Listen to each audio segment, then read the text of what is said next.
This is the continuation of previous chapter. Kindly read as you hear for better experience. I sat there on my seat feeling numb and cold by their continuous gazes on me. My hands started trembling in fear as I could sense their evil intentions. Without any doubt, I can say that they were plotting something against me. Lost in my thoughts, I was jolted by a voice. "Hey, what's up?" I turned around and found Jungkook standing there. Seeing him was a relief amidst of all turmoil. "Where were you?" I asked as he arrived. "I overslept today," he replied, settling into the seat behind me. "What's wrong?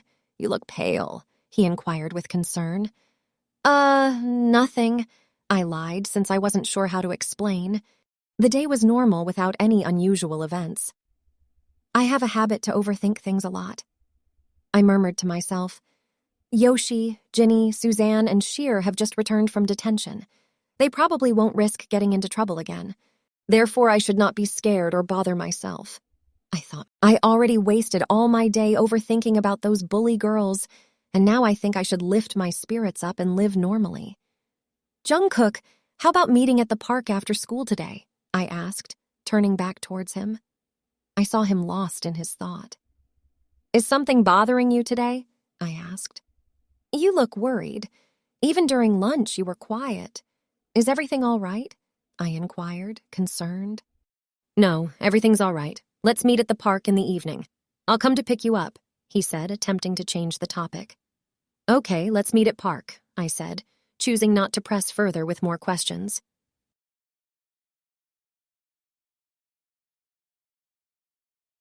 The park was filled with the laughter of children. Couples were enjoying their time, the birds were chirping in melody, and a gentle, cool breeze was all around us. Weather was all dreamy and beautiful. However, there was an unsettling tension between Jungkook and I. He was clearly worried about something. "What's bothering you, Jungkook? If something's on your mind, you can talk to me," I said, looking at him with concern. He paused. His expression reflected a little hesitation. "This morning when I arrived at school, you seemed really distressed. I noticed you glancing towards Yoshi's direction frequently. Did they say something to you? Did those girls bully you again?" he inquired, a hint of anger in his voice. "Oh, no, they didn't trouble me. I just got scared seeing them and stressed out," I honestly explained. Was he really concerned about me this whole time? I wondered to myself. "What did they do to you last time?" he asked out of nowhere. "They forced a whole bottle of spicy sauce into my mouth and threatened me," I said, slightly shivering. "The doctors mentioned that you had same old bruise marks. What about them?" he asked in a serious voice. His question brought my panic to life. He knows about those scars, the scars that haunted me all my life. I thought. I was just 5 when I lost my parents in a car accident. My uncle took me with him, but he was an unemployed alcoholic. He wasted all the money and property my parents left behind on drinking and gambling. When there was nothing left, he started abusing me for his own fun. He hardly provided me any food, and if I asked for it, he would beat me mercilessly.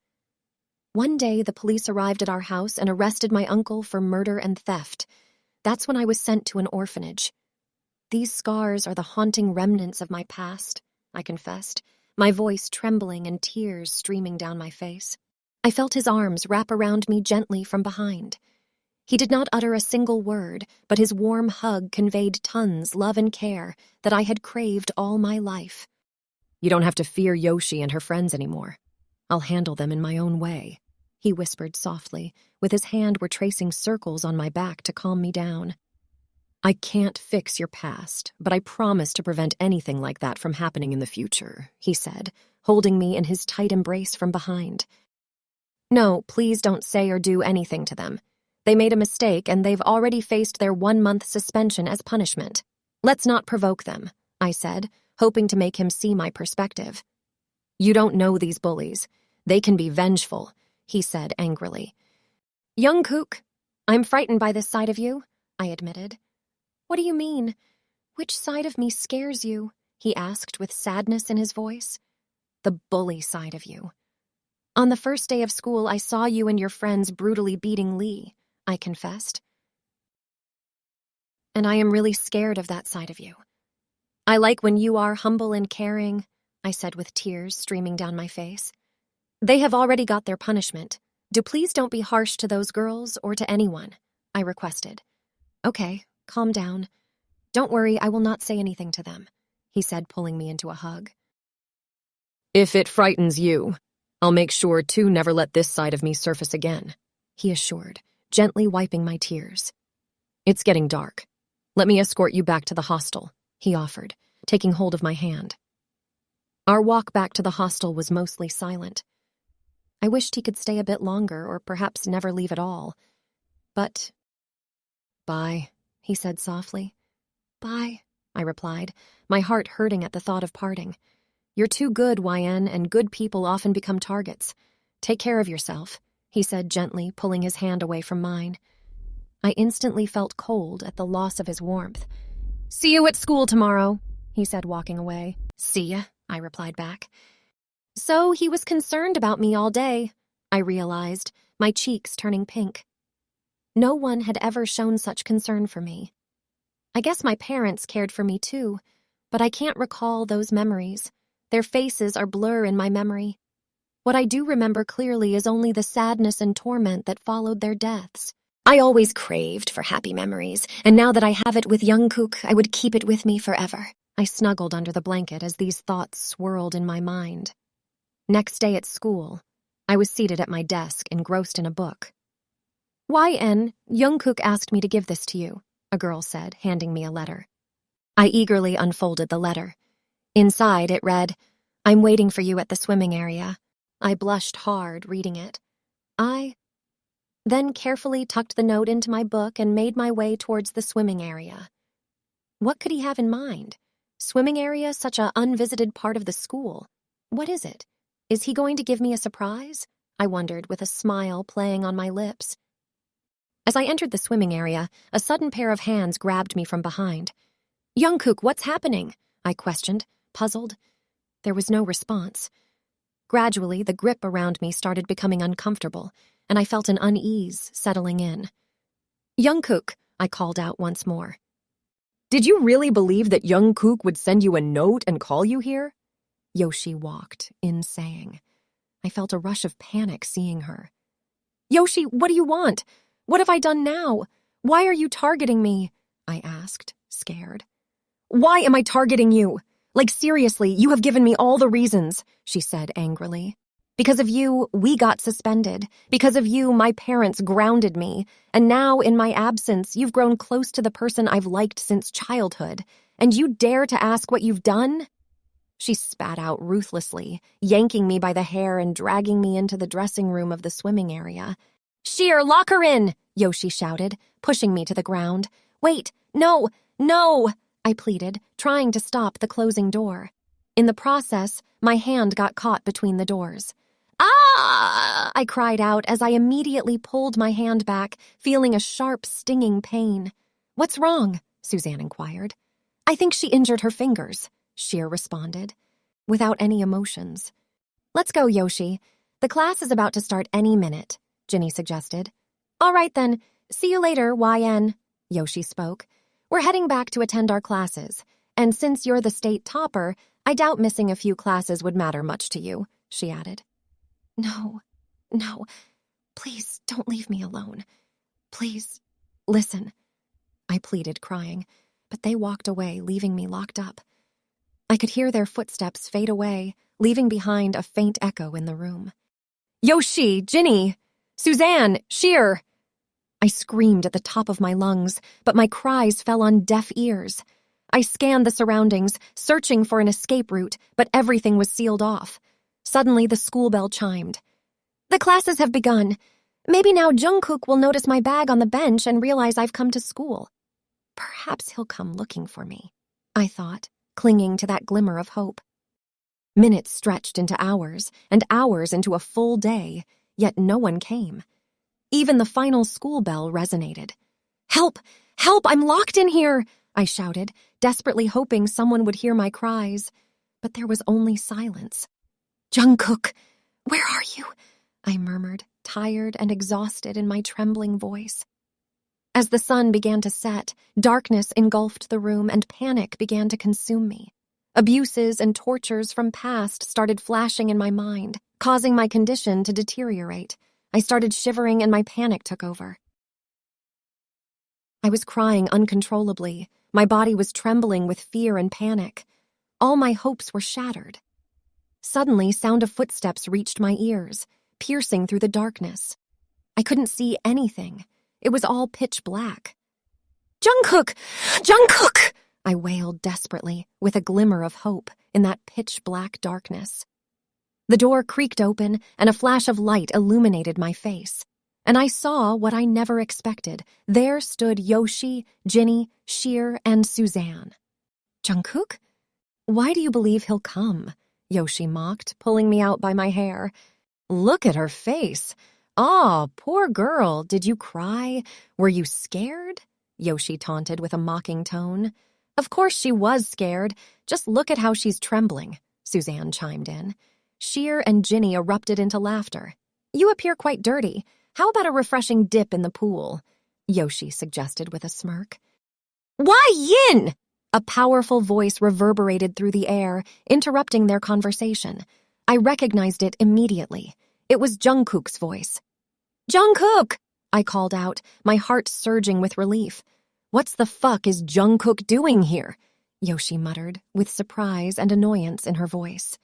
"Let's make a run for it. We're going to be in trouble if we're caught," Sheer proposed urgently.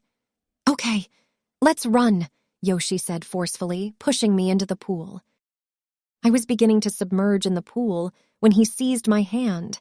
"Ah!" I cried out, the pain surging through me as he unintentionally gripped my injured finger.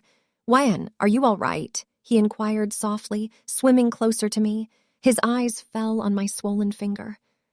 "I am so sorry," he whispered in bubbles of water. He then lifted me gently and carefully, hoisting me out of the pool. "Wen, are you all right?" he asked anxiously, carefully settling me on the ground by the poolside. I nodded, too breathless to respond verbally. "Take deep breaths, calm down," he urged, soothingly rubbing my back. "I'm so sorry I couldn't reach you sooner," he said, a hint of guilt in his voice. "I searched every place from the hostel to school until I found you here," he explained. "I was waiting for you. I knew you would come," I managed to say, but before I could continue, he pulled me into a kiss. "I love you," he confessed. "I was really scared when I couldn't find you," he said with tears in his eyes. "I love you too." I replied with happy tears. "How did you end up here, Yen?" he inquired. "This morning a girl approached me with a note. She told me that it was from you. I came here thinking you called me here, but then Yoshi, Jinny, Suzanne, and Sheer locked me up in here for revenge," I explained. I could sense anger in his expression, although he controlled it back. "It's all right. Grandma will handle them in her way," he said, trying to suppress his frustration. "And how did you hurt your finger?" he questioned, holding my hand gently. "Oh, I accidentally caught my hand in the door," I responded. "Let's head back to hostel and aid your finger," he said, draping his shirt over me. "I should text Grandma. She was really concerned," he added, taking out his phone. We settled on a bench outside my hostel. "Wait here. I'll get some ointment for your fingers," he said, stepping away. So much has happened today. Despite everything that happened today, I strangely don't feel scared or stressed. Normally, I'd be in a panic, crying and terrified, but I'm here, smiling, and I think it's because I know Jungkook is by my side, I thought. "I had a crush on you since the first time we bumped into each other and you fell to the ground. But as we spent more time together after school, I realized I was falling in love," he said, moving closer and quickly planting a gentle kiss on my lips. "Ah, we're in public," I exclaimed, hiding my face in embarrassment. He smiled, looking at me. "It's already 8, and it's time for you to head back to your hostel.